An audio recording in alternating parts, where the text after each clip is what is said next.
Hey, what's up? This is Ricardo, and in this video I'll show you how to remove the web camera on a Dell Inspiron 7572. If you're looking for parts for this laptop, go to our website and use this coupon for a 5% off discount.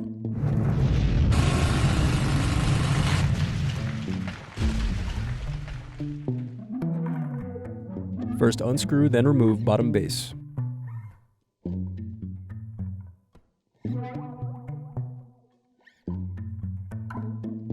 Then unscrew and remove battery. Now unscrew and disconnect antenna cables.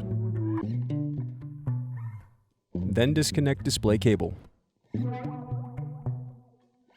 Then unscrew and remove display assembly.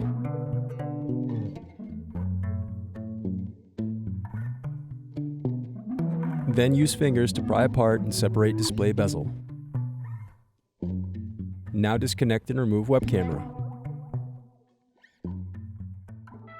Thanks for watching. Don't forget to like and subscribe if you enjoyed this video. And if you need more, check out this playlist to watch other tutorials for your laptop. You can also click here to find parts for your laptop at partspeople.com.